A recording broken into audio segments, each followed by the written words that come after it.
Alors, il est 16h01 et pour ne pas prendre de retard sur notre programme de cette fin d'après-midi, on va démarrer ce webinaire. Tout d'abord, je vous prie de m'excuser, ma webcam ne fonctionne pas aujourd'hui, donc je ne peux pas la brancher. Mais je suis Aurélie Dubois, déléguée générale de l'association Respect Océan, et on est ravis de vous accueillir aujourd'hui pour le deuxième webinaire de notre cycle 2024 dédié à la restauration corallienne qui est co-organisé avec l'IFRECOR. Donc aujourd'hui, le thème de notre webinaire, c'est les bonnes pratiques de restauration corallienne et le gros plan sur l'intégration des communautés locales. Donc, dans une première partie du webinaire, nous aurons un petit récap du premier webinaire, un petit résumé qui sera effectué par Margot, qui présentera également l'étude qui a été diffusée dans l'invitation. Et ensuite, dans une deuxième partie, après une première session d'échange et de questions-réponses avec vous, on aura donc un focus sur plusieurs initiatives et plusieurs projets dans le monde qui travaillent avec les populations locales et qui nous expliqueront de ce fait comment ils travaillent avec les populations locales. Donc on aura Coral Guardian, Corail, Sulubai et The Coral Planters. On aura aussi la chance d'avoir Martin Colognoli, qui est le fondateur de Coral Guardian, qui est le grand témoin de ce webinaire aujourd'hui et qui conclura les échanges et qui mettra un peu en perspective avec sa connaissance du terrain. Et dernière information, le webinaire d'aujourd'hui, comme tous les autres webinaires, sera facilité par Fanny Didou, qui réalisera un schéma en direct des échanges afin que vous puissiez recevoir, comme à chaque fois, Ouais, les... je lui dis, ouais. Alors, on vous demande de couper vos micros pour la qualité d'écoute de tout le monde. Voilà, donc je vais sans plus tarder laisser la parole à Margot. Bonjour Margot, qui va commencer par un résumé des échanges du premier webinaire, de la première session, et qui va enchaîner sur l'étude, le résumé de l'étude. Donc Margot, c'est à toi. C'est un vrai plaisir d'être de retour pour ce deuxième webinaire de cette série et puis surtout d'être si bien entourée par tous les intervenants d'aujourd'hui. J'ai vraiment hâte d'entendre tous ces témoignages de ces projets sur le terrain après mon intervention. Alors, j'avais fini le premier webinaire avec une liste de 3 lignes directrices et bonnes pratiques pour la restauration de récifs, et puis aussi une liste de documents et de publications sur le sujet qu'on avait partagé après le premier webinaire. Et aujourd'hui, je vais vraiment faire un focus sur l'une de ces études pour vraiment vous parler des bonnes pratiques qui sont en place en ce moment. Donc en février dernier, j'avais vraiment insisté sur ces 3 lignes directrices que vous avez à l'écran. La première, c'est que la restauration, c'est pas automatique. Donc selon l'état de santé du récif, les pressions, les capacités d'action à l'échelle locale, il y a peut-être d'autres types d'interventions qui sont plus adéquates. En deuxième, il faut avoir une stratégie de gestion de récif intégrée. Donc ça veut dire utiliser la restauration comme un outil complémentaire à d'autres types de management. Et puis numéro 3, c'est l'importance de la considération du contexte local. Donc chaque récif est unique. Il faut vraiment adapter les réponses au contexte social et écologique spécifique. Donc ça, c'était pour le petit récap rapide. Mais je vais vraiment aujourd'hui vous parler de cette étude sur les 10 règles d'or pour la restauration de récifs que j'ai eu l'immense chance de co-publier avec le docteur Kate Quigley, qui travaille pour l'Institut des sciences marines australien, et puis le docteur David Seguet, qui lui travaille pour KAUST, qui est l'Institut technologie universitaire d'Arabie Saoudite. Et ce sont vraiment 2 experts de renommée internationale dans le monde du corail et de la restauration en particulier, mais aussi des personnes absolument géniales. Et ça fait toujours vraiment plaisir de travailler avec eux. Et pour un peu plus de contexte, ce qui s'est passé, c'est qu'en 2021, donc un an avant la sortie de ce papier-là, on a eu un papier qui est sorti sur les règles d'or pour la restauration d'écosystèmes terrestres. Et avec David et Kate, on a vraiment réfléchi à comment est-ce qu'on pouvait transcrire ces règles spécifiquement pour les récifs coralliens, ce qui nous permet d'une part de faire une synthèse des bonnes pratiques dans un seul document avec ces 10 règles d'or, mais aussi d'inscrire les bonnes pratiques pour la restauration de récifs dans la continuité d'une décennie de travail sur les écosystèmes terrestres. Donc on ne veut vraiment pas inventer des règles sur le tas, mais plutôt adapter ce qui existe spécifiquement pour les récifs coralliens. Donc on a donc ici une synthèse de 10 règles d'or qui sont plus ou moins reliées les unes aux autres, comme vous pouvez voir avec les flèches, et qui s'inscrivent dans la dimension écologique, mais aussi la dimension sociale et économique de la réussite d'un projet de restauration. Donc je vais donc vous les présenter une par une. La première règle, c'est de protéger les récifs existants naturellement. Donc, on reprend deux des thèmes des bonnes pratiques dont j'ai déjà parlé lors du premier webinaire, en particulier le premier qui est le fait que la restauration, c'est pas automatique. Donc ici, on a encore des preuves que vraiment limitées de projets qui ont réussi sur le long terme à restaurer un récif à un niveau équivalent à celui d'un récif naturel, fonctionnel et biodivers. Les échelles d'impact des projets sont limitées et surtout la restauration ne doit vraiment jamais servir d'excuse pour une dégradation quelconque. L'autre thème, c'est l'importance d'avoir une gestion de récifs intégrée et donc de donner d'abord la priorité aux stratégies de protection, type aire marine protégée, gestion des eaux usées par exemple, et puis s'assurer que la restauration est intégrée à ces stratégies. On ne peut pas restaurer un récif si on n'élimine pas au moins certaines des raisons pour lesquelles le récif est dégradé. Et donc tout doit aller dans le même sens et c'est cette idée de continuum et cette image que vous avez à l'écran que j'ai présentée lors du premier webinaire. La deuxième règle sur laquelle je reviendrai, parce que c'est aussi le thème du webinaire d'aujourd'hui, c'est l'importance de travailler, d'engager, d'intégrer les communautés et acteurs locaux, et ce, dès le début et dans toutes les phases d'un projet de restauration. Donc on parle évidemment de la chance de pouvoir intégrer et se servir de la connaissance écologique traditionnelle et ancestrale des communautés locales. On a des communautés qui vivent et qui dépendent des récifs depuis des centaines, voire des milliers d'années. Et c'est absolument critique d'intégrer ce savoir dans la stratégie de protection et puis celle de restauration. On a aussi des communautés qui dépendent du récif pour leur livelihood, donc leurs moyens de subsistance. Et il faut s'assurer que le projet leur rende service et n'aille pas à l'encontre de leurs besoins. On ne veut pas qu'il y ait des conflits socio-économiques vis-à-vis du projet. Et ça, c'est très important, d'une part, pour s'assurer de leur soutien, pour s'assurer qu'ils vont pouvoir bénéficier des retombées positives du projet, et puis s'assurer de la durabilité du projet sur le long terme. L'autre facette de cette règle, c'est l'importance de collaborer avec un maximum d'autres programmes, avec des experts scientifiques, avec des membres de la communauté internationale. On a des groupes en place, en particulier le Coral Restoration Consortium, qui sont dédiés au partage d'informations et qui aident à connecter les experts scientifiques aux acteurs de terrain pour vraiment tous travailler ensemble au fur et à mesure que la discipline de restauration de récifs évolue. Et ça va nous aider à mieux comprendre ce qui fonctionne plutôt bien ou plutôt moins bien. Règle numéro 3, maximiser la biodiversité. Donc là, on parle vraiment du design du projet de restauration au sens large et de vraiment prendre en compte la diversité depuis des considérations génétiques jusqu'à celle des paysages sous-marins. On veut vraiment avoir un projet de restauration dont la diversité est la plus proche possible d'un maxima. Donc, bien sûr, ça dépend du contexte local. Par exemple, on a cette image de Mayotte ici à l'écran où on voit beaucoup de diversité de formes. On a des patates, on a des coraux branchus, on a des coraux mous, on a beaucoup de couleurs, on a surtout beaucoup de poissons. Et donc, ça, c'est une part de la diversité.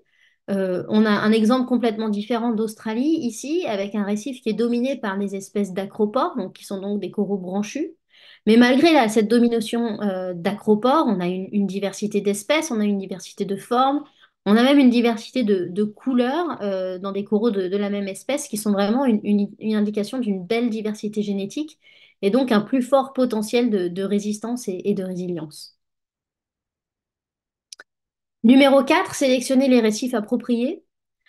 Donc l'un des points les plus importants à retenir vis-à-vis de la restauration de récifs et dont j'ai déjà parlé en février dernier, c'est on ne peut pas avoir pour but de restaurer tous les récifs. On travaille sur des échelles de quelques hectares au max du max au jour d'aujourd'hui, et donc le choix du récif à restaurer est extrêmement stratégique. Donc, des petits conseils en termes du choix du récif. Il faut prendre en compte la valeur sociale et économique du récif, particulièrement pour les industries du tourisme, de la pêche, pour la protection d'un bout de côte qui a des infrastructures importantes. Il faut aussi s'assurer qu'il n'y ait pas de conflit vis-à-vis de l'utilisation des ressources marines. Réfléchir à l'état de santé du récif. Est-ce qu'il est en super santé? On n'a peut-être pas besoin de le restaurer. Est-ce qu'au contraire, il est trop tard? On a perdu trop d'espèces et trop de résilience pour le ramener à un niveau où il peut repartir? Quelles sont les pressions qui pèsent sur le récif? Est-ce qu'on peut les contrôler? Est-ce qu'on a des prédictions sur l'évolution de ces pressions dans le futur, par exemple? Est-ce qu'on a un récif qui est plus ou moins à même de blanchir lors des périodes de pic de température?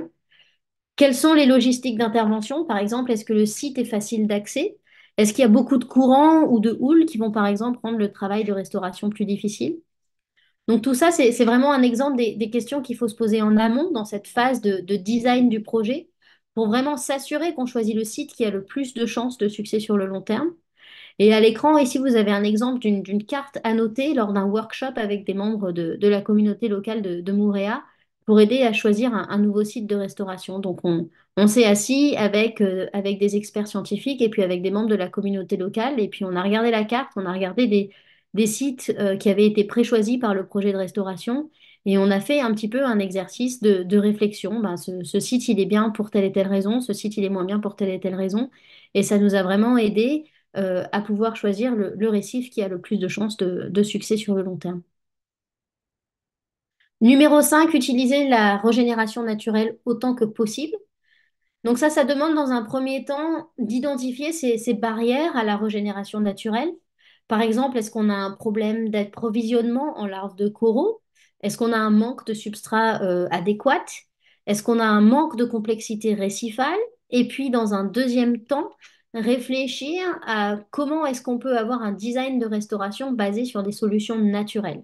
Donc ça, que ce soit dans le choix des matériaux, que ce soit dans la maximisation d'une connexion avec d'autres récifs et écosystèmes associés, comme les mangroves et les herbiers. Et puis là, on a un exemple à l'écran des digues vivantes, les living seawalls, qui ont été installées dans le port de Sydney en Australie, comme un moyen de booster la régénération de la biodiversité vraiment le plus naturellement possible. Numéro 6, même thème que la règle numéro 3, qui était de maximiser la biodiversité. Mais sur la règle numéro 3, on parlait du design général du projet, alors que sur la règle numéro 6, on parle vraiment de la sélection des espèces de coraux pour le projet de restauration. Donc les coraux, un peu comme les arbres, hein, dans une forêt, ce sont des espèces qui posent les fondations du récif corallien. Et donc une diversité d'espèces est vraiment critique pour que l'écosystème soit biodivers, complexe et résilient.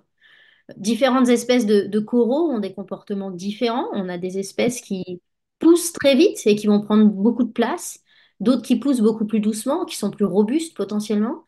Et chacune a un rôle écologique très très important. Et il faut prendre ça en compte dans notre choix d'espèces pour le projet de restauration. Donc, baser le choix d'espèces à restaurer sur ce qui existe aux alentours, hein. On repart sur, on veut restaurer le récif naturel à l'échelle locale. Il faut se baser sur le but du projet. Est-ce qu'on veut récupérer une couverture corallienne rapidement? Est-ce qu'on veut construire un récif complexe pour les populations de poissons, etc. Et puis prendre en compte l'évolution dans le temps des espèces qu'on va planter et ce qu'on appelle la succession écologique.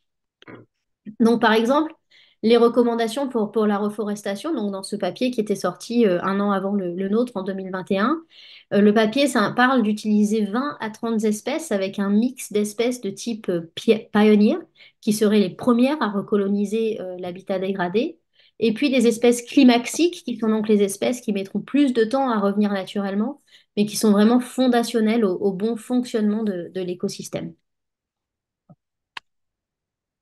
Numéro 7, miser sur la résilience. Alors, j'ai un peu parlé de la résilience déjà, mais sans vraiment la définir.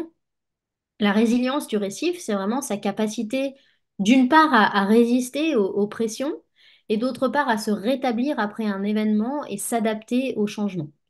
Donc, miser sur la résilience dans le contexte de la restauration, ça veut dire intégrer ces concepts dans les décisions du projet, par exemple vis-à-vis du choix d'espèces et de colonies, qui vont peut-être montrer un meilleur potentiel de résistance, de rétablissement et d'adaptation. Donc, on a un exemple typique sur la photo à l'écran, où vous avez ici en haut à droite un corail qui a complètement blanchi, hein, donc ça peut être dû à la température ou d'autres pressions environnementales. Alors que le bout de corail en bas à droite, lui, est ce qu'on appelle partiellement blanchi. On peut voir qu'il y a quand même encore pas mal de couleurs à l'intérieur des branches. Et le corail à gauche de la photo, par contre, lui, est encore dans un état de santé absolument parfait, avec plein de couleurs et aucun signe de blanchiment, même partiel.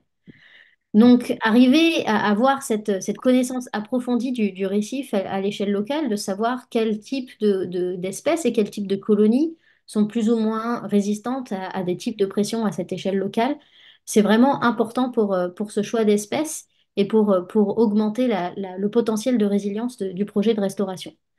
Donc, on cherche à choisir ces coraux qui sont adaptés localement. Souvent, ça peut être des coraux qui vivent, par exemple, dans des eaux un peu moins profondes, dans un lagon, et qui sont naturellement adaptés à des températures plus élevées. Donc ça, c'est le concept que développe le docteur Austin Bowden-Kirby avec Coral Strong Conservation. Et puis, on veut aussi avoir un design qu'on appelle dynamique, qui nous permette d'intégrer les recherches et avancées scientifiques qui sont, elles, focalisées sur ce sujet. Donc vraiment, comment booster la résilience des coraux, en particulier pour la restauration et pour la conservation. Donc, on n'a plus que trois règles. Numéro 8, c'est planifier pour le futur à plus grande échelle. Donc là, c'est vraiment avoir cette réflexion dès le départ de quoi allez-vous avoir besoin pour réaliser le but du projet sur le long terme. Combien d'espèces de coraux vous voulez utiliser, combien de fragments de coraux vous voulez planter tous les ans. Quel type de restauration vous pensez utiliser, quel type de pépinière, des pépinières qui sont sous l'eau, des pépinières qui sont sur terre. Vous allez avoir besoin de combien de staff pour faire ça. Tout ça, c'est des questions essentielles à vraiment prendre en compte dès le début, souvent en pensant à un premier site ou une première approche qui peut être un test pilote, et puis après penser à la capacité de grandir à plus grande échelle et de ce que tout cela implique. Numéro 9, apprendre sur le tas. Donc ça, c'est vraiment un peu un condensé de toutes les règles précédentes. Que ce soit sur le choix du ou des sites, des espèces de coraux, des techniques de restauration, des personnes impliquées dans le projet. Il faut se laisser la place de se tromper et de faire des ajustements constants. Donc ça, c'est ce qu'on appelle le management adaptif. Que j'en ai parlé en février, la restauration de récifs coralliens, c'est vraiment une discipline qui est pratiquement toute nouvelle hein, par rapport aux autres disciplines de conservation et à la restauration d'autres écosystèmes. On est en train d'apprendre, il faut communiquer entre nous pour s'aider et pour arriver à avoir un succès maximum. Donc les conseils ici consistent à commencer petit, avec l'ambition de s'agrandir au fur et à mesure. Ça, c'était la règle numéro 8. Anticiper les échecs, donc ça, c'est en particulier avec une stratégie de suivi qui est fréquente et précise et qui vous permet vraiment d'ajuster le tir à temps et de comprendre ce qui fonctionne bien ou moins bien. Et puis voilà, collaborer le plus possible avec d'autres acteurs locaux, régionaux et puis aussi à l'international. Et puis finalement, règle numéro 10, c'est avoir une stratégie de financement durable, qui est quelque chose de difficile. C'est pas non plus vraiment mon domaine d'expertise et on aura peut-être les autres intervenants qui auront plus d'expérience dans ce domaine et qui en parleront. Mais ce qu'il faut retenir ici, c'est qu'un projet de restauration de récif, il ne peut pas être développé sur le court terme. Donc, il faut mettre en place une stratégie financière qui permette au projet de ne pas compter vraiment que sur un financement de base, type bourse ou aide gouvernementale, mais qui lui permette de s'auto-gérer sur le long terme. Donc, on parle entre autres ici de stratégies innovantes qui peut être basée sur des crédits de biodiversité ou autres services écosystémiques. On peut aussi être basé sur l'écotourisme. Et puis s'assurer que les bénéfices économiques soient équitables, évidemment. Donc, et pour illustrer ce besoin de planifier sur le long terme, on a cet avant-après en Indonésie avec une photo de Martin Colognoli, donc, qui va intervenir dans ce webinaire à la fin. Et on voit ici qu'il y a une progression absolument magique, hein, un before-after qui fait vraiment rêver. Mais ça a demandé au moins 3 ans d'efforts de restauration. Et c'est pas fini, ça continue. Il faut continuer à pouvoir supporter le projet et les communautés locales. Donc voilà, un projet réussi va pas se faire du jour au lendemain. Et il faut avoir un petit peu cette, euh, cet état d'esprit qu'il faut penser sur le long terme et penser financement sur le long terme dès le départ. Donc voilà pour les 10 règles d'or de la restauration. Au-delà des 10 règles en elles-mêmes, c'est important de comprendre les liens entre les bonnes pratiques et le fait que vraiment tout est un peu lié. Donc par exemple, on a cette notion de devoir protéger les récifs existants avant tout. Et ça, c'est vraiment intimement lié à l'utilisation d'un design qui est basé sur la nature, au plus proche du récif naturel, mais aussi à cette dimension d'utiliser la résilience naturelle du système un maximum. Et puis la règle qui est vraiment connectée à toutes les autres, outre les questions vraiment techniques, c'est celle d'engager les communautés et acteurs locaux, et ce, à tous les niveaux dès le début du projet. Donc il y a une vraie dimension, une vraie importance socio-économique dans la restauration de récifs. C'est vraiment un point que j'espère que vous retiendrez de cette présentation et de ce webinaire. Et puis voilà, je vais laisser la parole aux autres intervenants qui vont pouvoir nous donner un gros plan donc, sur l'intégration des communautés locales. Comment est-ce que eux, ils ont cette approche et comment est-ce que ça marche et comment est-ce que ça marche potentiellement pas. Enfin, c'est pas forcément facile, mais aussi ben, son importance pour le succès d'un projet de restauration de récifs coralliens. Voilà. Merci Margot pour cette présentation de ces 10 règles. Avant de passer à la présentation des acteurs de terrain, on va avoir une session de questions-réponses pour faire un petit intermédiaire. Donc, on va inviter Fanny à partager son écran. Fanny, qui est notre facilitatrice graphique. Margot, il y a une première question qui est arrivée dans le chat pour toi. Est-ce que ces 10 règles peuvent aussi s'appliquer sur le littoral méditerranéen où le nombre de massifs coralliens, de récifs coralliens et d'espèces de corail est bien moins important, mais néanmoins également en déclin? Et en attendant que tu répondes à cette question, j'invite les autres personnes qui ont d'autres questions à les indiquer dans la fenêtre de chat afin qu'on puisse les relayer. Alors, bah, oui, bien sûr, c'est une très bonne question. Donc, comme je l'ai dit au départ, ces 10 règles, elles s'inspirent déjà de règles d'or qui avaient été développées pour les écosystèmes terrestres. Donc là, nous, on les a développées spécifiquement pour les récifs coralliens, mais évidemment, c'est applicable à d'autres écosystèmes. Et puis, les coraux en Méditerranée subissent des pressions terribles en ce moment. Et donc, je pense que ces règles sont tout à fait applicables. Il y a peut-être certaines choses qui sont spécifiques aux coraux tropicaux, en particulier quand on parle des aspects spécifiques de résilience, par exemple, qu'il faudra adapter à des coraux tempérés. Mais en dehors de ça, toutes les réflexions en termes de l'importance d'intégration des acteurs locaux, en termes de collaboration, en termes de réflexion, en termes de choix des sites et choix d'espèces, tout ça, c'est évidemment applicable à d'autres types d'écosystèmes.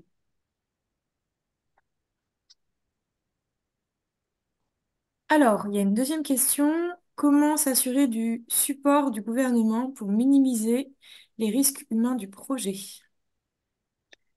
Alors ça, c'est vraiment une question à des millions de dollars hein, qu'on est vraiment en train de réfléchir énormément dans la communauté scientifique et internationale. C'est absolument critique hein, d'avoir le support du gouvernement en plus du support des communautés locales. Il faut faire un vrai travail de communication pour que les gouvernements puissent comprendre d'une part ben, l'importance des récifs coralliens, l'importance de les restaurer, et puis d'autre part arriver à communiquer comment est-ce que leur implication est critique pour le succès du projet sur le long terme. Donc c'est assez compliqué, surtout en termes de tout ce qui est dépôt de permis et régulation. Tout ça, c'est vraiment quelque chose qui est en train d'être développé pour la restauration de récifs spécifiquement, pour essayer de guider les gouvernements à mieux comprendre comment est-ce qu'ils peuvent encadrer les projets de restauration. Donc, quand on parle de dépôt de permis, ils ont une responsabilité pour s'assurer qu'on ne va pas permettre à des gens de faire n'importe quoi, mais d'un autre côté, que les permis ne soient pas trop restreints pour qu'on puisse quand même donner un maximum de liberté aux projets de restauration pour justement se donner cette, cette phase d'erreur et d'apprendre sur le tas. Donc ça, c'est toutes des guidelines qu'on est en train de développer spécifiquement pour les gouvernements en termes de permis et de régulation. Et on est en train d'essayer d'utiliser des exemples sur le terrain. Donc, en Indonésie, typiquement, on a un problème avec des permis qui sont trop laxes. Et pareil, on a l'exemple inverse en Australie avec des permis qui sont trop restreints. Donc, on est en train d'essayer de trouver le médium au milieu qui puisse nous aider. J'espère que j'ai répondu à la question. Je crois que je suis partie sur une tangente, mais... Alors, la personne qui a posé la question nous indiquera dans la fenêtre de dialogue si ça répond à sa question ou Voilà, pas. merci. Dans l'attente, je vais poser une autre question. Je les prends dans l'ordre, hein, puisqu'on a encore un peu de temps. Est-ce que baser la restauration sur les espèces qui sont déjà assez résistantes aux stress locaux n'est pas contraire au principe de maintien de la diversité des récifs? Je les pose telles qu'elles sont écrites, hein. Ouais, ouais, non, mais ça, c'est une question qui est très bien. Merci de l'avoir posée d'ailleurs. Encore une fois, c'est toute une question d'un juste milieu. Donc, on veut s'assurer qu'il y a une belle diversité d'espèces. On espère qu'il y a une belle diversité d'espèces qui est résiliente aux pressions locales et au changement climatique, hein. Ça, c'est vraiment l'idéal, hein, qu'on cherche à atteindre. Euh, alors, bon, j'ai hâte d'entendre les points de vue des autres intervenants, hein, mais bon, quand on commence un projet de restauration, de toute façon, on va commencer avec un nombre d'espèces assez limité, hein. Le but d'augmenter la diversité sur le long terme, on peut pas vouloir restaurer toutes les espèces de coraux, donc c'est vraiment au début, hein, qu'on veut choisir ces espèces qui sont les plus résistantes et les plus résilientes possibles. Après, il faut aussi être honnête, hein, sur les pressions et sur l'impact des changements climatiques sur les coraux. Je pense malheureusement pas que les coraux et les récifs coralliens, dans 10 à 20 ans, auront la diversité qu'ont les récifs aujourd'hui ou qu'avaient les récifs il y a 20 ou 30 ans. Donc on veut réfléchir au but du projet, on veut avoir un récif corallien qui permette d'être fonctionnel, qui permette de supporter une résilience qui permette de supporter des services écosystémiques. Et donc, le choix d'espèces, il passe par là aussi. Donc, évidemment, il faut de la diversité, mais il faut aussi pas vouloir transplanter et planter des coraux qu'on sait, qu'on sait sont trop fragiles et ne survivront pas sur le long terme. Merci Margot. Alors, une autre question. En tant que guide de plongée en Indo-Pacifique, la personne qui a posé la question demande s'il y a des choses qui peuvent être menées à leur échelle pour aider à la préservation des récifs. Ah, ben oui, évidemment, toujours. Alors, la première chose que je dirais, c'est il y a un groupe international qui s'appelle Greenpeace, qui est en place justement pour guider, hein, toute l'industrie de la plongée et du snorkeling et du tourisme pour tout ce qui est bonne pratique euh, pour la conservation et la protection de récifs. Donc, je vous invite à regarder ça. Ça s'appelle Greenpeace. Euh, et puis, ben, je pense que c'est sur l'impact maximal, c'est vraiment l'éducation et la communication avec les touristes avec lesquels vous allez pouvoir engager, ainsi qu'avec les communautés locales, et vraiment leur faire part de bah, la passion, hein, d'un guide de plongée, c'est la passion du récif, et donc de partager ça, de partager la fragilité du récif et d'essayer de faire passer ce message que ben, c'est pas parce que les récifs coralliens ils sont pas dans notre jardin, hein, on n'en a pas tous besoin et qu'ils n'ont pas un rôle extrêmement important à jouer pour l'équilibre de notre planète. Donc ça, c'est numéro un. Et puis numéro deux, ben, il y a évidemment, hein, toutes les bonnes pratiques. Les coraux, il faut pas les toucher. Il faut arriver à s'assurer que les touristes qui sont sur les récifs coralliens respectent l'écosystème un maximum. Super. Est-ce que, par exemple, est-ce que tu as des exemples de projets, des suivis de projets qui auraient mis en place, du coup, des actions en suivant toutes ces règles? Est-ce que tu as des feedbacks, des exemples de projets à nous communiquer? Euh, alors, honnêtement, le papier, il est sorti en 2022, donc, et je ne sais pas s'il est utilisé, hein, comme des lignes directrices pour des nouveaux projets. Donc, des projets qui suivraient toutes ces règles, pas forcément, mais je peux évidemment vous faire un petit condensé de projets type best practice à partager en follow-up du webinaire. Dans le guide de l'ONU, hein, de l'UNEP, qui est sorti en 2020, on avait, hein, des case studies avec des exemples. Donc, c'est pas forcément des projets qui suivent ces 10 règles en particulier, mais des projets qui sont des champions pour l'une de ces règles en particulier. Par exemple, l'intégration des communautés locales avec le projet dont j'ai parlé au Fidji avec Corals for Conservation, qui aussi est vraiment focalisé hein, sur comment maximiser la résilience naturelle du récif. Et puis après, ben, on a des réflexions, par exemple, sur les stratégies financières sur le long terme avec le Global Fund for Coral Reef, qui, lui cherche vraiment à développer hein, ces stratégies financières un petit peu outside the box pour supporter les projets sur le long terme. Mais je serais ravie en follow-up du webinaire, de vous donner une liste de projets champions. Super, ça serait super, Margot. Autre question, est-ce que les récifs artificiels, les digues perforées peuvent présenter une bonne alternative ou solution en cas d'incapacité de restauration? Alors oui, bah ça dépend vraiment du but du projet. Tout ce qui est digue et récif artificiel, c'est important pour deux buts en particulier. Le premier, c'est la protection des côtes hein, contre la houle et contre les vagues. Donc selon le design de la digue ou du récif, ça peut être extrêmement successful. L'autre avantage, c'est potentiellement un rajout de complexité récifale qui peut être important, surtout pour les communautés de poissons et pour les pêcheries. Donc, il y a énormément de travail qui est fait dans ce domaine en ce moment. Moi, j'aime particulièrement les projets donc, dans cette optique qui arrivent aussi à intégrer ce qu'on appelle du green engineering. Donc, certes, mettre en place un récif artificiel ou une digue, mais penser vraiment aux matériels qui sont utilisés, de penser qu'on peut aussi avoir une transplantation de coraux sur ces digues pour que on ait un récif enfin un récif artificiel, mais qui soit au plus proche du naturel. Et là, il y a vraiment énormément de travaux en ce moment qui sont en train de se développer. Je pense en effet en particulier à un projet aux USA qui s'appelle Refence, où ils sont vraiment en train de réfléchir à comment est-ce qu'on peut avoir un récif artificiel qui soit le moins artificiel possible. Merci Margot. Donc là, il y a une dernière question dans le chat. Est-ce que, à contrario, tu as des exemples de projets qui n'auraient pas abouti et pour quelles raisons? Alors, bah, malheureusement, on n'a pas beaucoup de communication hein, sur les échecs de restauration, et c'est dommage parce qu'on a tellement à apprendre hein, des échecs comme des réussites.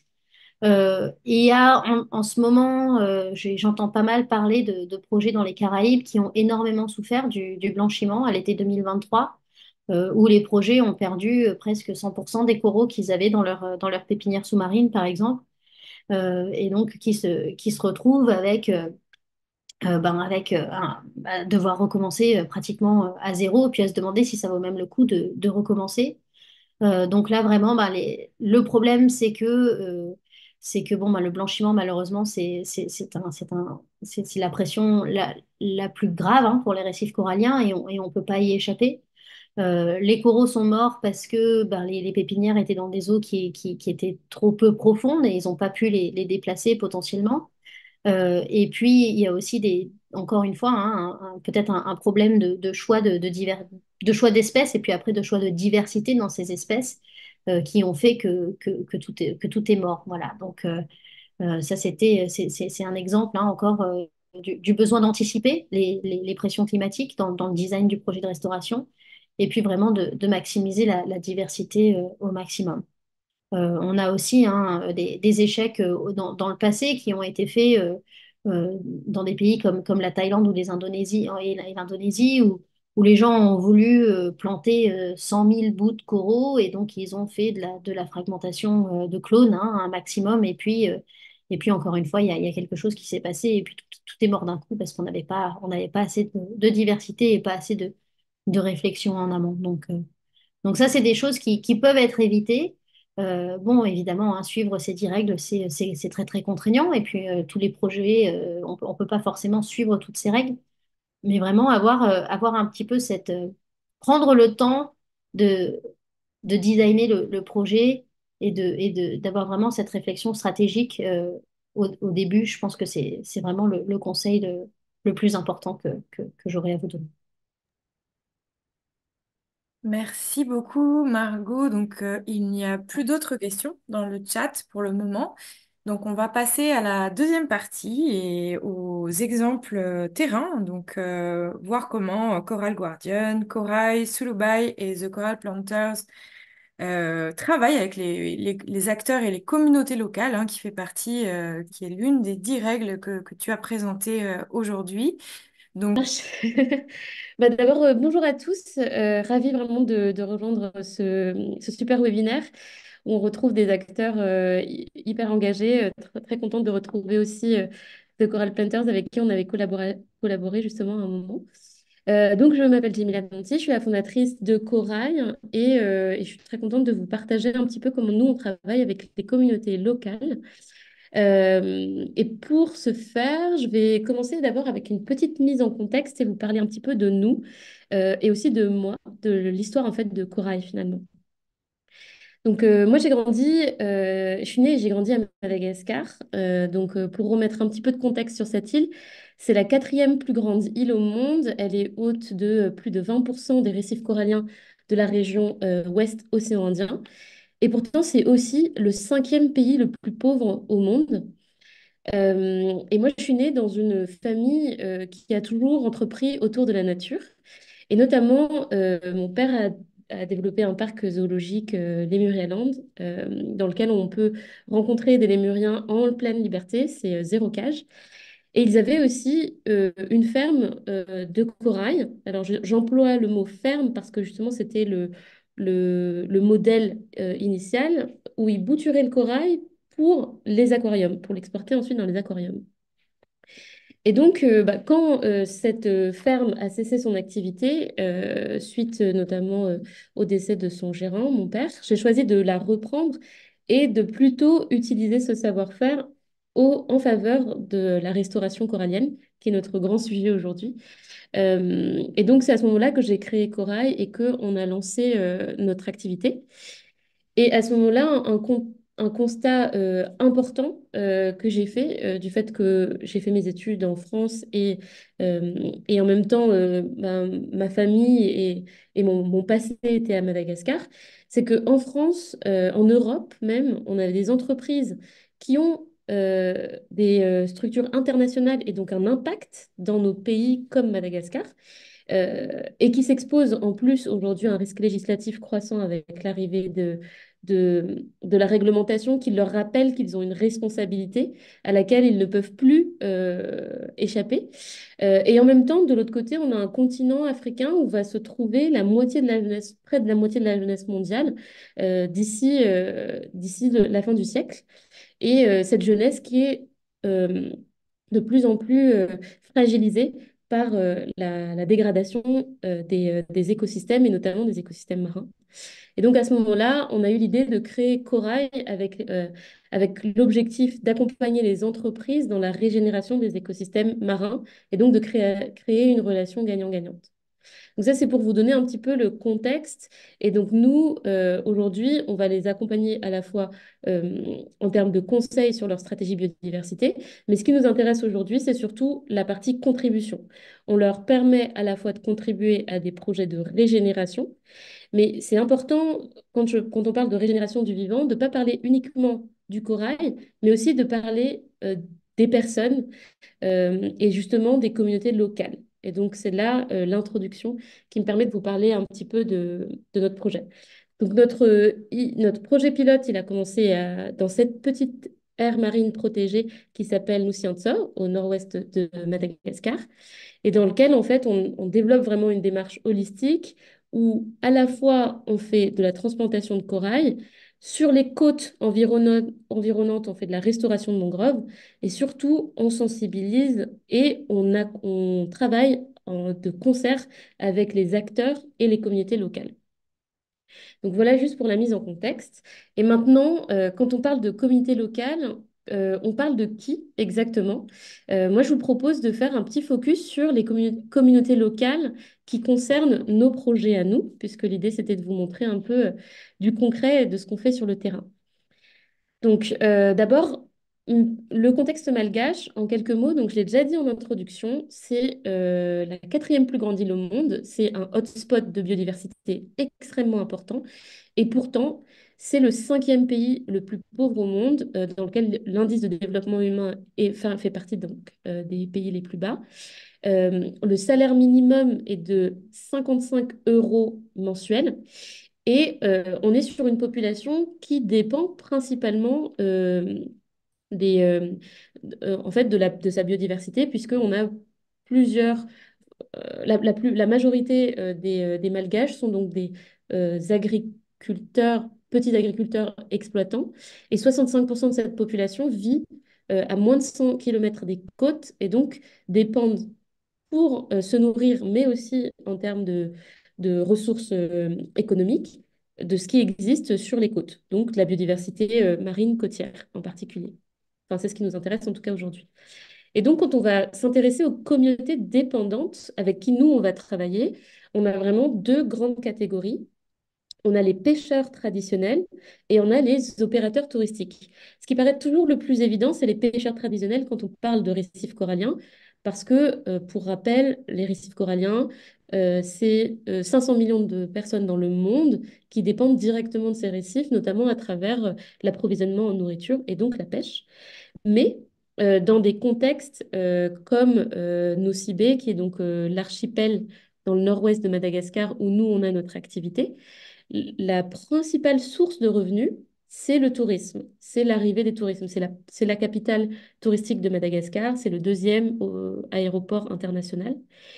Et donc, on a aussi une population d'acteurs traditionnels, d'opérateurs touristiques traditionnels, qui, eux, sont dépendants de la bonne santé des récifs coralliens pour leurs revenus, mais qui en même temps sont en quelque part en ce moment marginalisés parce que finalement, les opérateurs du luxe ont, eux, les moyens de s'installer correctement et d'avoir des infrastructures touristiques qui sont favorables à la bonne santé des récifs coralliens. Et les acteurs traditionnels, eux, justement, par manque de formation, par manque de compréhension, beaucoup d'entre eux d'ailleurs ne plongent pas, n'ont pas la connaissance de ce qui arrive à leur récif et comment faire pour le protéger. Et donc nous, on s'est vraiment donné comme mission de permettre à ces deux groupes de communautés locales marginalisées de réintégrer cette économie et donc de ne plus être victime, mais plutôt acteur et même régénérateur de cette économie. Et donc concrètement, comment on fait ça? Alors, déjà, ça passe d'abord par une équipe 100% locale pour Corail, hein. Donc, on a notre siège en France qui coordonne la R&D, mais dans les opérations, donc les plantations de récifs coralliens qu'on fait, c'est vraiment une équipe complètement locale. Notre première vocation, du coup, comme je vous disais sur les deux communautés que je présentais, c'est d'abord pour les pêcheurs traditionnels de leur donner une nouvelle source de revenus. Et donc, la nouvelle source de revenus que nous, on a trouvée, c'était de les former et de les transformer, du coup, en soigneurs de coraux, euh, transformer donc les anciens pêcheurs en soigneurs de coraux. Donc là, par exemple, dans notre équipe, aujourd'hui, 3 sur 4 sont des anciens pêcheurs traditionnels. Ensuite, la deuxième méthodologie, enfin notre deuxième moyen, c'est ensuite d'aller former de façon plus vaste, parce qu'on ne va pas pouvoir embaucher tout le monde. Et donc, former de façon plus vaste, on l'a trouvé à travers notre offre initiale aux entreprises, c'est-à-dire qu'on leur permet de financer ces formations. Quand je dis entreprise, souvent c'est plutôt des fondations d'ailleurs qui vont financer ce genre de formation. Donc là, je vous présente globalement euh, notre offre en général, c'est-à-dire qu'on va leur permettre de sponsoriser une formation locale et donc, on va construire un plan de formation qu'on va leur faire valider. On délivre ensuite cette formation sur le plan local. On leur partage bien sûr des éléments de communication, mais le plus important, c'est le rapport de satisfaction qu'on va faire auprès des communautés qu'on aura sensibilisées.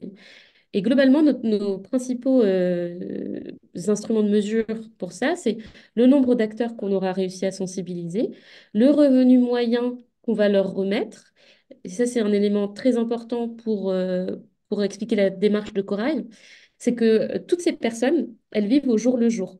On se remet dans le contexte que c'est un pays pauvre, ces Jamila, personnes sont... je me permets de Pardon. t'arrêter pour te dire qu'il te reste à peu près 1 minute. Oui, c'est parfait. De toute façon, c'est l'avant-dernière slide. Merci. Donc, un des éléments le plus important, c'est qu'en fait, on fait une formation qui ne doit pas être en dépend de leurs revenus. Et donc, dans nos packages de formation, on les paye en fait l'équivalent d'une journée travaillée, voire parfois plus, puisqu'on les paye plutôt 20 euros. Donc, pour rappel, c'est 50 euros par mois. Et ensuite, l'idée, c'est aussi de les aider à augmenter leur revenu moyen journalier. Et donc, pour terminer, du coup, un exemple concret, pardon, octobre 2023, j'ai fait une coquille. C'est la formation qu'on a faite en octobre 2023. Donc, on avait pour cible la communauté numéro 2, donc 50 Beach Boys. Les Beach Boys, c'est des opérateurs touristiques traditionnels. C'est des hommes et des femmes qui ont des petites pirogues et qui attendent les touristes sur les plages. Donc, ça a été financé par l'Africa Europe Foundation. Et donc, c'était toute une demi-journée qu'on a financée à une journée complète, donc 20 euros par personne. Et on a fait cette formation de concert avec les acteurs locaux, c'est-à-dire le Centre national de recherche océanographique, qui est venu faire les formations de contenu sur qu'est-ce qu'un récif corallien, etc. Et l'Office régional du tourisme, qui a pu recenser ces opérateurs et du coup les mettre un peu sur la carte des solutions des opérateurs touristiques pour les remettre un peu, les rééquilibrer en fait par rapport aux autres acteurs qui ont plus de moyens. Donc voilà, en un mot, globalement, c'est vraiment redonner de l'autonomie et surtout une nouvelle source de revenus en faveur du récif pour les communautés locales. Voilà. Merci Jamila. On va donc effectuer les 4 présentations des projets avant la dernière session de questions-réponses pour pas prendre trop de retard sur notre timing. Est-ce que Coral Guardian, est-ce que Florina, tu as résolu tes problèmes techniques? Oui, désolée, merci. Pas de souci. Oui, Tu as dix merci beaucoup. minutes. Ok, alors, je partage mon écran. Est-ce que vous voyez mon écran? Oui, c'est parfait. Ok, donc bonjour à toutes et à tous. Merci beaucoup à l'équipe de Respect Océan pour cette invitation et l'organisation de ce webinaire, d'être à côté de ces panélistes si divers et intéressants. Je suis Florina Jacob, je suis chargée projet terrain et scientifique chez Coral Guardian et je suis ravie de partager avec vous aujourd'hui notre approche pour l'implication de communautés locales dans nos projets de restauration corallienne partout dans le monde. Donc, je veux juste commencer par un rappel de la situation d'urgence que nous avons face à la dégradation des écosystèmes coralliens due à des pressions globales et locales qui menacent aussi l'offre de services écosystémiques à plus de 500 millions de personnes, comme Jémile a bien mentionné. Et du coup, nous suivons une approche qui priorise 3 stratégies à être mises en place en parallèle. D'un côté, il y a l'action climatique pour la transition énergétique de la part du gouvernement, des gouvernements au pluriel, et l'amélioration des conditions locales là où il y a les récifs pour les rendre plus résilients face à la pression globale et la récupération des écosystèmes, notamment de projets de restauration. Donc, chez Coral Guardian, nous sommes plutôt axés sur les 2 dernières stratégies de la de communauté locale. Donc, nous sommes une association française née en 2012 nous sommes nés pour la protection des écosystèmes coralliens en développant des initiatives à impact en impliquant les communautés locales et internationales. Nous faisons ça à travers le programme du Blue Center. C'est un programme de formation dédié ou adressé à des porteurs de projets d'associations locales partout dans le monde qui veulent développer leurs projets de restauration et qui ont peut-être des moyens.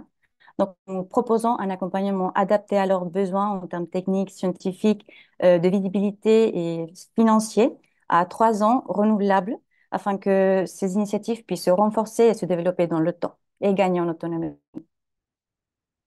Concrètement, nous suivons 3 projets dans le monde, en Indonésie, en Espagne et au Kenya, récemment lancés. Donc, je vais vous expliquer chacun d'entre eux et comment on aborde l'implication de communauté dans chacune parce que les contextes ils sont très divers.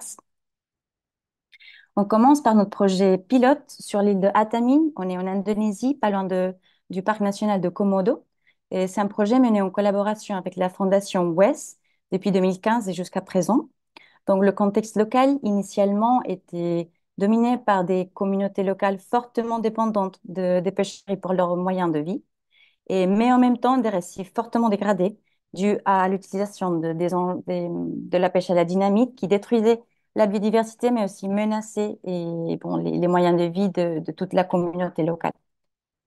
Il y avait aussi une réticence initiale de la part de la communauté locale, généralisée, mais on a eu la chance de compter avec l'intérêt de chef du village qui a été décisif pour le développement du projet.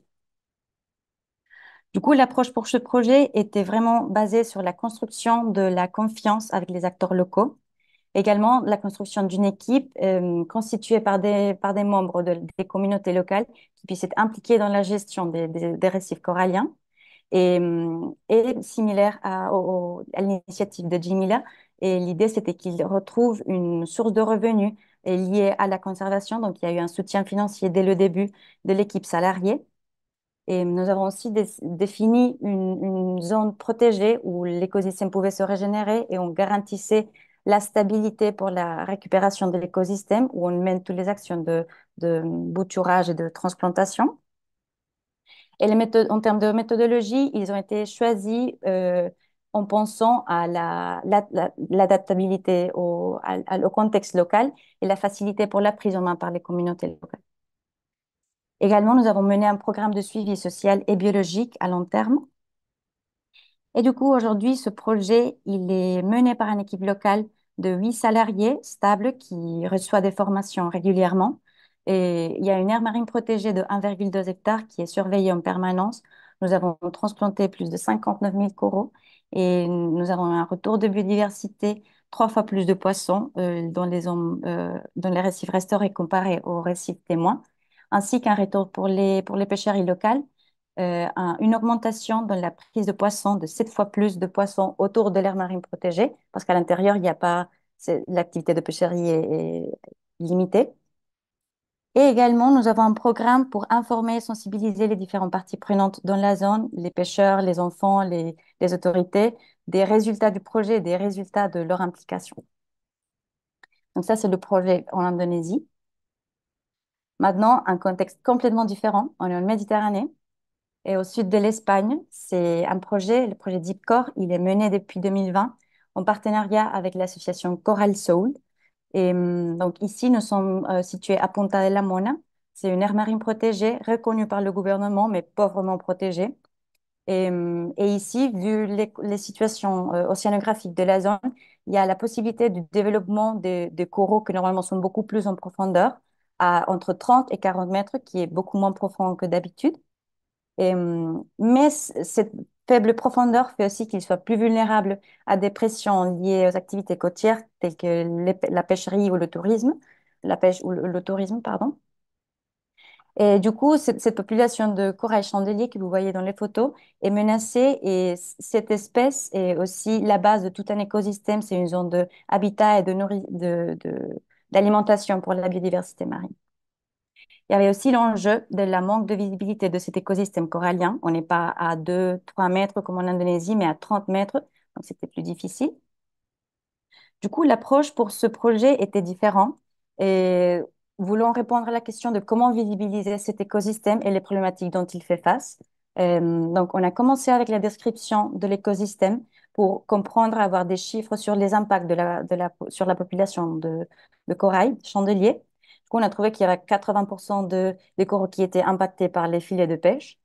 Et ça nous a mené à définir des méthodes un peu émergentes en combinant les expériences de l'équipe locale et de l'équipe Coral Gardien pour avoir une méthodologie étape par étape, commençons par un nettoyage des fonds marins suivi par une collecte de colonies, un soin en nurserie à 30 mètres de profondeur, une transplantation et un suivi à terme. Et finalement, nous avons voulu développer des outils pour visibiliser auprès de différents publics cet écosystème, ainsi que avancer dans le plaidoyer auprès du gouvernement pour renforcer la protection de la zone. Donc aujourd'hui, ce projet, il est mené par une équipe locale et très motivés et très complémentaires. Et les méthodologies, nous avons appris année après année à comment les améliorer. Et jusqu'au jour, nous avons pu nettoyer presque 2 tonnes de filets de pêche qui étaient dans l'écosystème marin. Nous avons transplanté 800 coraux, qui semblent peu, mais sachant qu'on est à 40 mètres, on est quand même fiers de ce chiffre. Et 3 nurseries de coraux entre 30 et 36 mètres de profondeur. Nous avons pu visibiliser cet écosystème méditerranéen auprès de plus de 8000 personnes avec des jeux de transplantation, réalité virtuelle, etc. Et nous avons pu avancer avec le renforcement de la protection de la zone avec un plan de gestion revisité un peu plus soigneux en termes de mesures de protection et de gestion de l'écosystème. Et à ce stade, nous sommes en train de développer le réseau scientifique de ce projet, notamment à Monaco et en Italie. Et pour finir avec le dernier projet récemment lancé, le mars de cette année, c'est un projet qui est mené en partenariat avec l'association kenyane Oceans Alive. Du coup, le contexte ici est différent. Il y a une communauté fortement dépendante aux pêcheries et d'un récif qui est aussi dégradé dû à des pressions globales et locales. Il y a eu un blanchissement massif dans les années 90, mais en même temps, les effets de ce blanchissement ont été empirés par la faible gestion de pêcheries localement. Et du coup, Oceans Alive a voulu définir une zone de protection avec un régime traditionnel qui s'appelle Tengefu pour utiliser un peu comme laboratoire pour mener des différentes méthodes, non, stratégies de gestion marine parmi laquelle il y avait la restauration corallienne. Donc maintenant, ils ont eu des très bons résultats en termes d'implication de la communauté locale et ils souhaitent changer d'échelle, impliquer plus de communautés dans la côte kenyane. Et c'est pour ça que ce partenariat s'est mis en place pour construire de l'expérience locale avec l'expérience de Corail Gardienne en utilisant cette zone de Tengefu comme une aire d'apprentissage pour les différentes communautés. Il y a un fort intérêt aussi à la formation des communautés locales pour les impliquer dans la gestion des récifs coralliens et en général des ressources marines, ainsi que dans la réplicabilité des méthodes, soit d'un point de vue financier que technique, pour garantir qu'il y a de la durabilité pour le projet et que les communautés se sentiront à l'aise en suivant le projet. Et finalement, comme dans les autres projets, il y a la mise en place des méthodologies, d'un programme de suivi biologique et social pour mesurer l'impact et pouvoir partager les résultats.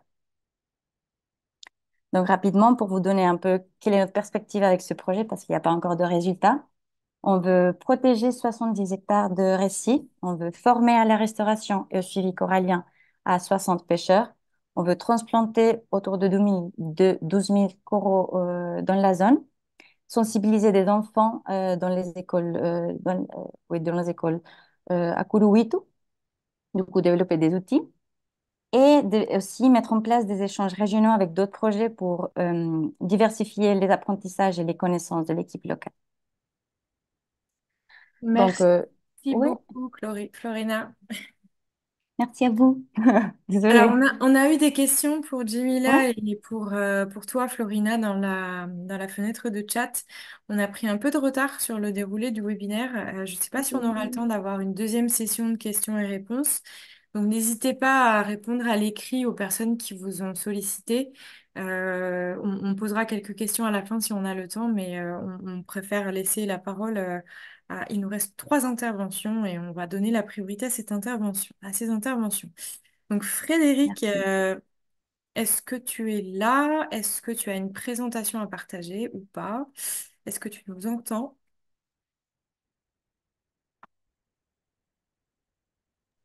Oui, bonjour à tous, je suis bien là. Désolé pour la lumière, mais chez nous, il est déjà très tard. Et on va vous partager un écran. Je vais être bref. On va reparler du contexte. On est aux Philippines, dans la mer de Sulu, une expérience sur une toute petite île qui fait 400 mètres de long par 120 mètres de large. Après avoir restauré la terre, on s'est lancé dans la restauration corallienne. C'est un milieu qui est dégradé comme toutes les pêches asiatiques. Surtout sur cette face sud-est qui est complètement sans aucune autorité locale pour contrôle. Donc la pêche au cyanure, la pêche à la dynamite. Et on a voulu, si on peut dire, innover en créant un récif artificiel pour de suite récupérer du volume quand on sait que l'explosion ramène tout au niveau zéro, soit à 7-8 centimètres. Le but, c'était de reformer de suite un habitat possible, puisque moi, je ne suis pas du tout scientifique, mais mon idée, c'était, notre idée, parce que c'était une équipe à l'époque, et c'est toujours une équipe, c'était d'apporter l'habitat. Pour moi, la restauration corallienne, bon, c'est un joli décor, c'est essentiel, mais il ne faut pas oublier que ce qui vit autour du corail a besoin de retrouver un équilibre le plus rapidement possible. Donc, l'expérience de la restauration corallienne est passée par la création d'un récif sur lequel on peut passer de 10 à 16 boutures maximum et d'offrir une certaine surface. Honnêtement, sans le savoir au départ, c'était pas l'idée de départ, c'était la solidité du récif, la durabilité de ce qu'on allait faire dans l'océan.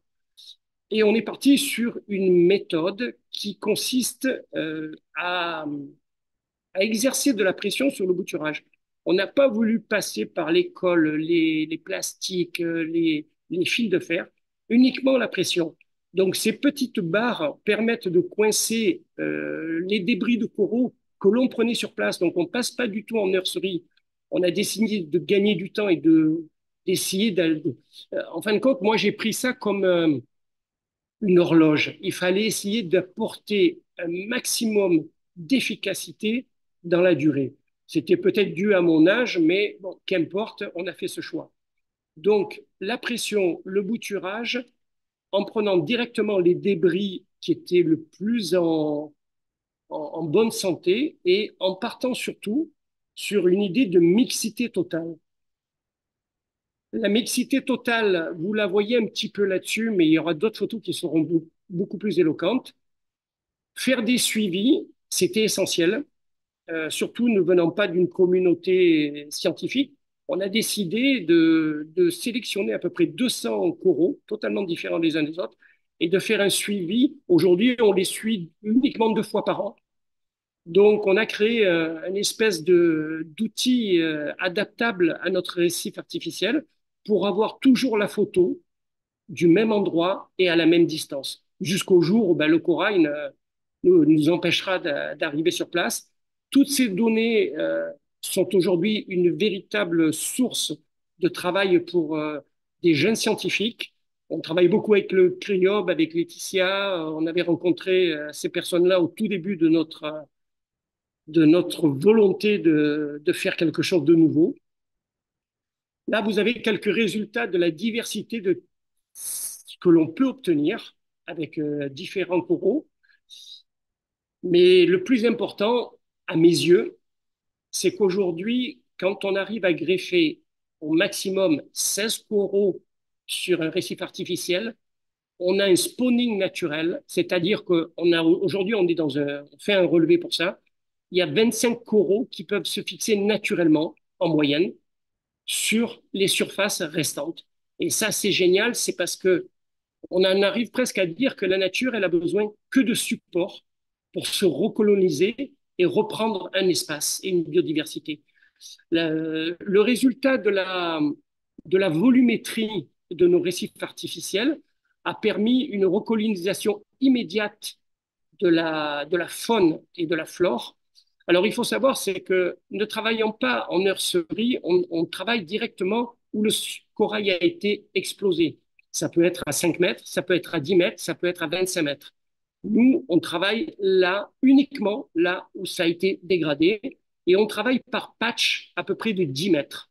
Et tous les 10 mètres, on fait un patch. Et on a compris que la nature, en fin de compte, il y a un échange qui se fait entre les patchs et la biodiversité se recrée naturellement, à son rythme, c'est certain, mais il y a vraiment, il se passe quelque chose et les résultats sont assez impressionnants. Là, vous pouvez voir justement une zone de patch par rapport à ce qu'on a pu faire et ne pas faire. Donc, voilà, on a démarré en 2015 un peu comme Coral Guardian et aujourd'hui, les résultats sont bon, au-delà de nos espérances. Alors, il faut savoir, pour rebondir un peu sur ce qui a été dit en première partie, nous ne travaillons qu'avec les communautés locales, que dans des aires marines protégées où personne ne peut aller. Des AMP de 50 hectares qui sont gérés par les communautés locales, mais pour faire de la restauration corallienne à notre niveau, il a fallu former des plongeurs, puisque quand on est à 10 mètres, il reste vraiment beaucoup de coraux autour qui peuvent être en parfaite santé. Surtout ne pas les abîmer, surtout trouver le bon niveau de flottabilité. Donc ça a été un engagement divers. Donc aujourd'hui, on a formé une trentaine de professionnels qui travaillent dans toutes ces AMP. On est à 4 villages, on en est à 4 aires marines protégées en 5 ans. Elles sont fully protected, elles ont été labellisées par Marine Conservation Institute et les résultats sont impressionnants. D'ailleurs, il y a une thèse qui va être déposée, qui va être présentée au mois de mai sur le potentiel des AMP restaurés dans la régénération des ressources halieutiques. Et je n'irai pas jusqu'à 6 fois, comme je viens de l'entendre, mais les résultats sont assez impressionnants. Voilà une photo qui va vous paraître bateau, mais qui résume totalement ce que la nature et l'homme peuvent faire sur un même support. Et le résultat, pour moi, il est incroyable puisqu'on a de l'éponge, on a des coraux mous, on a des encroûtants, on a du corail branchu et toute la biodiversité animale et halieutique qui se crée autour. Les tortues reviennent, les crabes sont là, les langoustes sont là. Donc, pour moi, c'est peut-être narcissique ce que je vais dire, mais le pari est totalement réussi. Merci à vous. Merci Frédéric. Donc il nous reste Coral Planters avant d'un un petit temps, je pense, de questions-réponses et la conclusion de Martin. Donc est-ce que la personne de Coral Planters Oui, a... c'est bonjour, enchantée. Je vais juste partager mon écran. Hop. Est-ce que vous voyez bien l'écran? Ouais. Alors Super, pas en mode plein écran. Super. Merci Amélie. parfait. Super, bonjour tout le monde. Merci beaucoup à Respect Océan de nous avoir invités pour cette petite conférence. Du coup, je vais vous présenter un peu les actions de The Coral Planters. The Coral Planters, c'est donc une association française qui a été créée en 2017 par Sébastien Stradal et Thomas Lebert et qui a pour but vraiment de protéger la biodiversité marine et l'océan. Et donc pour cela, on vient vraiment travailler sur deux grands axes principaux. Donc le premier, c'est la restauration des récifs coralliens et le deuxième, c'est la sensibilisation. Donc il faut bien noter que l'un ne va pas sans l'autre et que vraiment on fait de la restauration des récifs coralliens et de la restauration pour justement pallier les deux ensemble. Je vais commencer par vous présenter un peu notre technique de restauration des coraux et ensuite je vais vous expliquer dans les différents pays où on travaille. Alors ça, c'est notre technique de restauration des récifs coralliens. Il y a plusieurs étapes. Ce qu'il faut savoir, c'est que cette technique, elle a été créée en 2004 suite au tsunami qu'il y avait eu aux Maldives. C'est Thomas Lebert qui a créé cette technique de restauration des récifs pour justement essayer de restaurer les coraux qui avaient été dégradés suite au tsunami. Donc ça a commencé en 2006 et donc depuis on utilise cette technique aux Maldives et qui s'est vraiment développée, qu'on a adapté avec le temps. Donc pour commencer, en fait, on va créer la structure du récif artificiel. Donc ces structures, elles sont vraiment créées par les locales, qui sont les personnes qui vont du coup construire la structure. Donc c'est des barres en métal où on vient attacher, en fait, on vient mettre des couches de sable et de résine pour que le corail s'attache bien sur le sable qui est du sable naturel des récifs coralliens. Une fois que la structure elle est construite, on vient faire de la fragmentation et de la transplantation des coraux sur ces structures. Donc on a différentes formes de structures de corail. Donc on a petit, moyen ou grand. Selon la taille de la structure, on peut mettre un certain nombre de pour justement s'assurer qu'on les espace assez pour qu'ils puissent grandir, mais pour aussi permettre la compétition entre les espèces qui est aussi nécessaire dans un écosystème corallien. Ces structures, on vient les mettre dans l'eau et la grande particularité justement de The Coral Planters, c'est qu'on les prend en photo tous les 6 mois. Tous les 6 mois, en fait, on a vraiment les biologistes marins qui sont basés sur le terrain à l'année. Ils viennent prendre en photo ces structures, donc de 4 angles différents, devant, derrière et sur chaque côté. Ces photos, elles sont disponibles pour le grand public sur notre site internet et elles sont aussi utilisées par The Coral Planters pour essayer de collecter des données scientifiques sur le taux de croissance, le taux de survie et surtout le taux de mortalité aussi des coraux qui est forcément qui peut arriver. Actuellement, on a un taux de survie d'environ 80% de nos coraux et donc on espère améliorer cette technique avec le temps. Ce qu'il faut savoir, c'est qu'il faut les 2, 3 premières années de cette plantation, en fait, il faut entretenir, on va dire, la structure, donc juste s'assurer que le corail n'est pas détaché et qu'il va en fait tomber de la structure. Et il faut aussi s'assurer qu'il n'y ait pas d'algue qui va potentiellement s'accrocher sur le récif les premières années. Au bout de 6 mois, on voit vraiment les coraux qui grandissent et on voit vraiment des nouvelles branches qui se forment. Et surtout, et c'est là vraiment le but de cette technique de restauration des coraux, c'est qu'au bout de 3 ans, pour certaines espèces, ça peut être plus, on voit en fait la reproduction des coraux, donc la ponte des coraux, ce qui montre un bon signe de la santé de nos coraux en fait dans nos pépinières. Et en fait, cette reproduction des coraux permet justement de restaurer le récif aux alentours avec les larves qui vont pouvoir du coup se déplacer dans les récifs aux alentours. Donc ça, c'est notre technique de restauration qu'on utilise. Juste pour vous montrer, on travaille actuellement principalement dans l'océan Indien. Donc voilà, nous, notre technique, on sait qu'elle marche actuellement dans l'océan Indien. Ça ne veut pas dire qu'elle peut être réplicable, par exemple, dans d'autres pays comme dans les Caraïbes.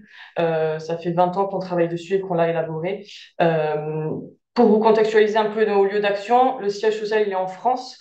Ensuite, on travaille aux Maldives depuis 2017, nos débuts. On est à l'île Rodrigue et en Mozambique. Donc, je vais vous présenter un peu ces trois pays tout de suite.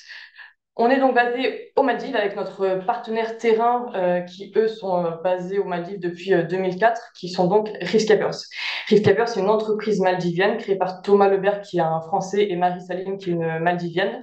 Donc, c'est vraiment notre partenaire de longue date depuis les débuts de The Coral Planters. Comment on implique les communautés locales? On a donc les structures de coraux qui sont plantées qui sont construites par les communautés locales et ces structures sont ensuite envoyées dans différentes îles aux Maldives et dans différents atolls aux Maldives où on a des biologistes marins qui sont implantés aux Maldives à l'année qui viennent justement transplanter des coraux dans des zones qu'on a établies en fait avec le temps et des zones qu'on peut développer avec le temps. On a des projets de restauration des coraux aux Maldives, mais on a aussi des projets de réhabilitation des tortues de mer, ce qui permet du coup aux pêcheurs en fait qui sont implantés aux Maldives de nous appeler en fait si jamais on a une tortue qui est prise dans un filet de pêche, ce qui permet aux personnes locales justement de se rendre compte de l'impact de la pêche, des filets de pêche qui peuvent venir en fait du monde entier et justement et du coup justement de pouvoir sauver ces tortues. Nous, on fonctionne de 2 manières différentes. On est soit sur des îles locales aux Maldives, soit on travaille aussi dans des hôtels où on essaye justement de pousser, de créer des projets d'écotourisme. Nos structures, les gens peuvent soit les adopter en ligne de notre site internet et elles sont plantées aux Maldives, qui permet à toute personne dans le monde entier de faire un geste et de pouvoir adopter un récif sans justement se déplacer dans le pays pour pouvoir planter les coraux ensuite plantés par les biologistes marins. Soit on essaie justement de plus en plus de travailler aussi avec les communautés locales et notamment avec les enfants dans les écoles qui peuvent venir. On peut avoir un récif planté au nom d'une école ou au nom d'une classe et les enfants vont dans l'eau pour la première fois et notamment les femmes aux Maldives qui n'ont pas beaucoup l'opportunité de pouvoir aller voir les poissons. Ça leur permet justement de voir ces coraux grandir tous les 6 mois et de se rendre compte de qu'est-ce qui se passe en fait sous l'eau dans les îles juste à côté de là où ils habitent.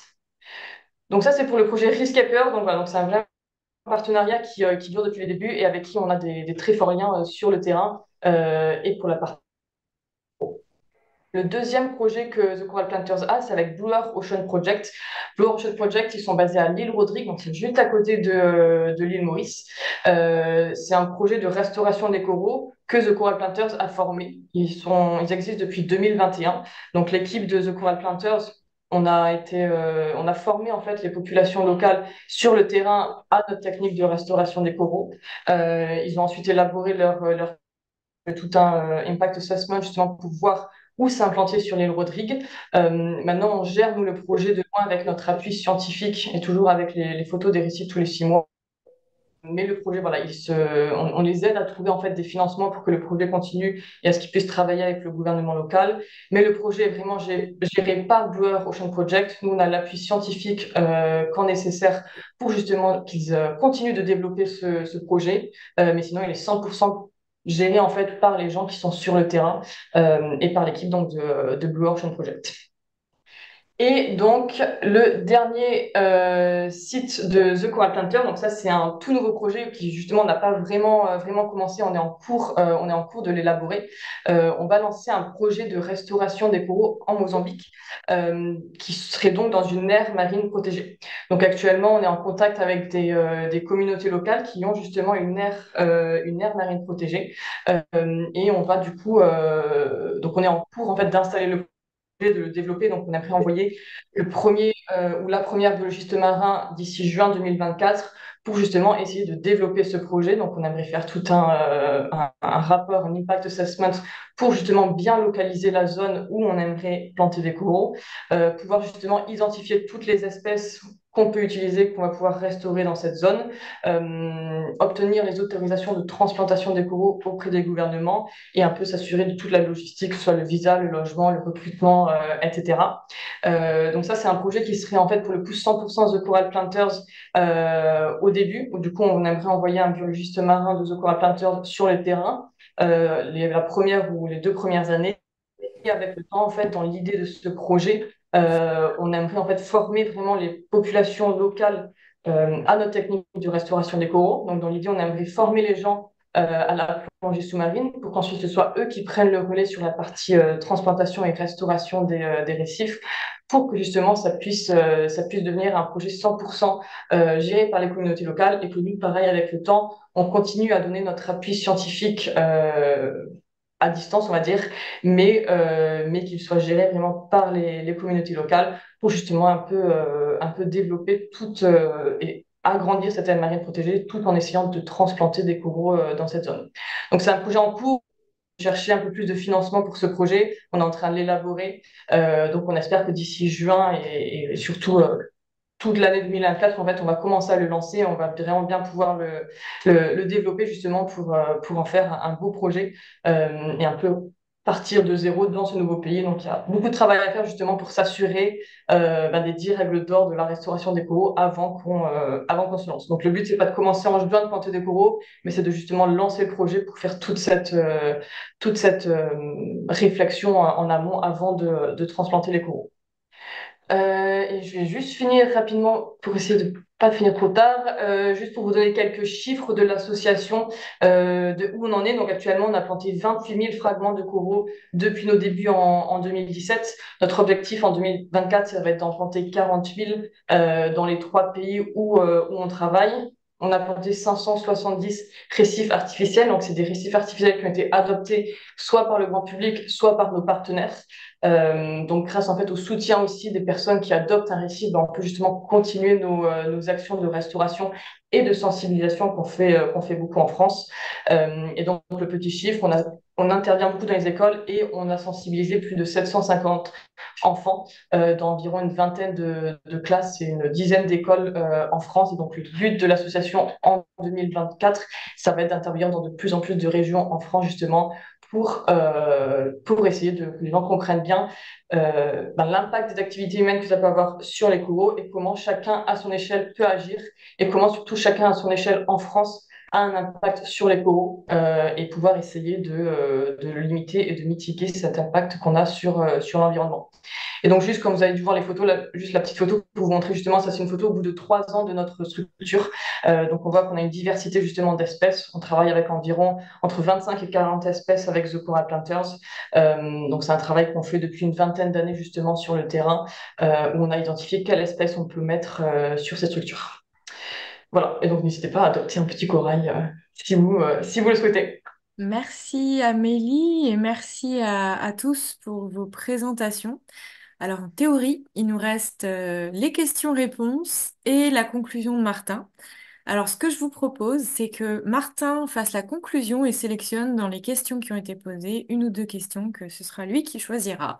Si Martin, tu es d'accord avec cette alternative qui nous permettrait de terminer à peu près à l'heure, ça serait chouette. Donc, n'hésite pas à ouvrir ton micro, ta Oui, webcam c'est bon. et du coup à, voilà, à conclure de la façon que tu veux. Et si tu as envie de rebondir sur certaines questions qui ont été posées et qu'on n'aura pas le temps de poser, n'hésite pas aussi. Oui. Vous m'entendez? Vous me voyez? Oui, Ouais, super. Merci super. d'être avec nous aujourd'hui Super. maintenant. Avec plaisir, avec plaisir. C'est super là, tout ce que j'ai pu entendre. Et moi, je voulais conclure. Alors, je me présente rapidement. J'ai une formation en écologie, biologie marine avec une spécialisation sur les récifs coralliens. Je suis aussi photographe et j'ai passé énormément de temps avec les populations locales, comme on les appelle, depuis le début. En Indonésie, à travers le programme de Coral Guardian, et plus d'ailleurs, hein, j'ai passé plus de temps à faire d'autres choses avec ces personnes. Et moi, ce qui m'intéresse, c'est le lien entre les humains et le reste du vivant. Et, euh, et j'aime allier la photographie et la science. Et je voulais conclure, pour conclure, j'ai fait une sélection de 7 photographies que je voulais vous présenter. Ce sera très léger. Je vais partager mon écran. Mais c'est important, je pense, qu'on puisse mettre des visages et puis voir un peu de quoi on parle quand on parle de communauté locale. Et on parle de communauté locale, à mon avis, hein, si je veux préciser un peu plus le propos, c'est des communautés locales dépendantes parce que je pense que c'est vraiment. Est-ce que vous voyez mon écran? Oui, Ouais, c'est bon, super. Donc pour la première, là on voit au premier plan, on voit 3 petites filles qui ont un téléphone dans les mains. Donc c'est un petit village de pêcheurs où à l'époque de cette photo, donc il y a 5 ans, il n'y avait pas d'électricité. Et donc voilà, donc il y a déjà un choc des civilisations au niveau des technologies. Derrière, au fond à gauche, d'ailleurs sur tout le fond, on voit un mur. C'est un mur qui a été construit par le village pour protéger le village des intempéries parce qu'ils se sont rendus compte que il y avait de plus en plus, l'eau rentrait de plus en plus et menaçait leurs habitations. Et donc, bon, c'est un mélange de causes qui sont dues à la destruction du récif qui est devant le village, à la montée des eaux, à l'augmentation des fréquences des tempêtes. Voilà, et tout au fond, en flou sur la gauche, on voit un bateau de pêche qui fait escale. C'est un gros bateau qui tend défilé dans un petit village de pêcheurs où c'est de la pêche traditionnelle à la ligne ou qui cible énormément le poisson. Donc encore une fois, il y a deux types de pêche complètement différentes. Et donc à travers cette photo, je voulais vraiment montrer le choc des civilisations. Euh, et voilà, en fait, ces populations locales sont vraiment dans un mélange. Entre les traditions et le futur avec des changements de technologie. Voilà. Ensuite, pour la photo suivante, j'arrive pas à la passer. Donc ici, c'est Komang, c'est un pêcheur traditionnel du village qui faisait partie de l'équipe de Coral Guardian. Voilà, donc il m'a invité à partir à la pêche. Ils partent très tôt le matin. Ils partent à 4 heures du matin, il fait nuit, sur des tout petits bateaux qui font même pas, ils doivent faire 50 cm, 40 cm de large avec un balancier, ça fait 4 mètres de long. Et donc, c'est des gens qui sont vraiment vulnérables, qui sont sur la mer et qui partent pour des journées entières pêcher et ramener du poisson pour leur famille. S'ils rentrent sans poisson, il y a pas de nourriture, quoi. Donc, voilà, et là, il est 6 heures du matin, hein, le soleil s'est déjà levé, il a le soleil dans la figure, on est sur le récif, mais un peu au large, et il commence sa journée de pêche. Et voilà, donc je voulais vous présenter cette photo pour montrer un peu ben, les conditions dans lesquelles vont pêcher ces gens-là. Donc là, j'ai fait une sélection de 3 photos. Sur les 3 photos, il y a vraiment quelque chose à dire. À gauche, vous avez Doula. Alors, Doula, c'est toujours un membre de l'équipe de Coral Guardian. C'est un pêcheur qui est anciennement issu d'une tribu, enfin, qui est d'une tribu Badjo nomade des mers et qui s'est sédentarisé dans le village de Seraya. Et là, on le voit avec un fusil harpon à la main qui a été fabriqué avec un bout de bois, une chambre à air, un parasol et une flèche, c'est du fer à béton. Et sur la tête, il a des lunettes d'apnée, tout en bois, et faites avec du mastic et du PVC. Voilà. Et avec ça, ils arrivent à les chasser et prendre du poisson. Donc, c'est des gens qui s'adaptent très vite, en fait, et qui arrivent à faire avec pas grand-chose. Au milieu, c'est Nour, qui est la femme, enfin, anciennement chef du village de l'époque, donc il y a 4 ans. et qui me montre ses poissons, qui est super fier et qui me raconte, et ça je m'en rappellerai toujours, c'est vraiment de dire que ce poisson, c'est pour manger aujourd'hui. Ils n'ont pas de frigo dans le village, il n'y avait pas d'électricité, je crois qu'il n'y en a toujours pas, enfin voilà, c'est quelques heures, mais le poisson se consomme tout de suite ou on le fait sécher. Et voilà. Et tout à droite, on a Imran, donc ça c'est un pêcheur aussi qui n'est pas sorti à la pêche ce jour-là parce qu'il y avait tempête. Il attend les pêcheurs pour racheter un peu de poisson. Et donc on a discuté, on rigolait. Je lui ai proposé de lui faire une photo. Et en fait, ce pêcheur, 3 mois plus tard, est mort en mer. Voilà, il a été trouvé sur son bateau, mort dû dû au mauvais temps. Voilà. Donc encore une fois, euh, il y a énormément d'adaptation au milieu, de connaissance du milieu et aussi de vulnérabilité de ces personnes. Euh, voilà. Et là, du coup, donc on est face donc à un ancien chef du village qui Nourang, Pak Nourang, qui lui en fait nous a fait un témoignage assez dingue. On a parlé avec lui pendant une dizaine de minutes et il nous a raconté qu'à l'époque, en fait, il nous a dit qu'il avait 80 ans, mais il n'était pas sûr de son âge. Qu'à l'époque, en fait, il sortait pêcher à 100 mètres du village, à la rame, et il pouvait prendre une trentaine, une quarantaine de kilos de poissons. Et les jeunes qui avaient autour de nous, en fait, ont halluciné, les jeunes locaux aussi, hein, ont dit, mais non, c'est pas possible, maintenant on part toute la journée pour prendre 3 kilos de poissons. Donc, pour tout ça pour dire que les choses ont bien changé aussi, et il y a une transmission qui est importante entre les générations. Et, et pour terminer sur la dernière image, donc là, c'est Doula que vous avez vu tout à l'heure avec ses petites lunettes. Là, il a un masque. Mais du coup, voilà, c'est vraiment des gens qui sont là pour, en fait, qui protègent vraiment le récif sans vraiment le savoir. C'est des gens qui sont dépendants, c'est des gens qui sont vulnérables et c'est des gens qui sont aussi résilients parce qu'ils sont directement connectés au milieu. Et c'est aussi des gens qui sont source de connaissances, qui ont l'historique du milieu, qui connaissent l'évolution du milieu. Et donc, il faut apprendre d'eux, en fait, je pense, pour le futur de la restauration de récifs et de la protection des écosystèmes en général. Et c'est des vrais modèles de liens au vivant. Voilà. Et donc, pour conclure, moi, en tant que scientifique, je me suis retrouvé Alors, sur Martin, place. si tu peux Oui, juste oui, on arrêter le termine. partage de ton écran pour Ouais, que Fanny j'arrête. puisse mettre la présentation. J'arrête le partage. Et Ouais, puis ouais, c'est bon. peut-être conclure J'en ai- sur, Et je conclus. Je conclus. sur les propos d'aujourd'hui, du coup. Ouais.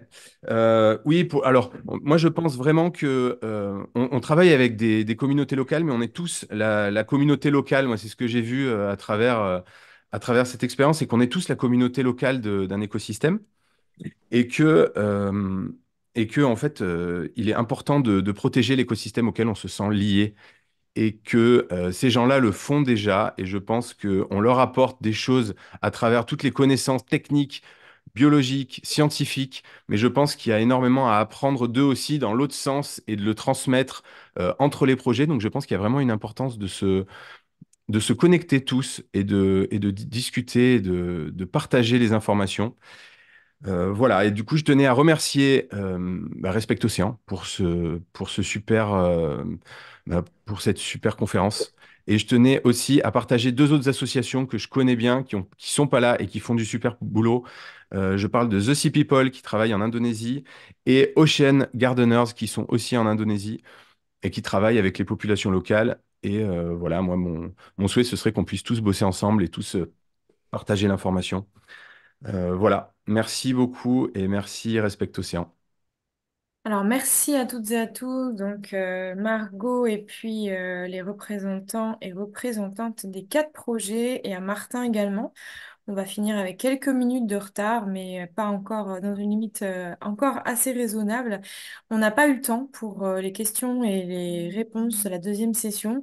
Donc, n'hésitez pas, si les intervenants et les intervenantes sont OK pour mettre leur adresse email ou leur compte, leur profil LinkedIn dans la fenêtre de chat afin que vous puissiez poursuivre les échanges, éventuellement continuer à poser vos questions. Puisque aujourd'hui, ça n'a pas été possible. On a pris un peu de retard sur certains exposés, et voilà, on n'a pas pu faire ça. Mais en tout cas, merci beaucoup. C'était vraiment un deuxième webinaire passionnant. Donc, encore un grand merci à toutes et à tous. Il y aura un troisième, voire un quatrième webinaire pour ce cycle, donc 2024. Le troisième se tiendra donc probablement au mois de septembre et il concernera la qualité des eaux qui permettent une bonne restauration. Donc, ce sera un sujet encore plus technique. Et donc, je vous souhaite à toutes et à tous une très bonne fin de journée et encore un grand merci d'avoir été parmi nous, soit en tant que participant, soit en tant qu'intervenant aujourd'hui.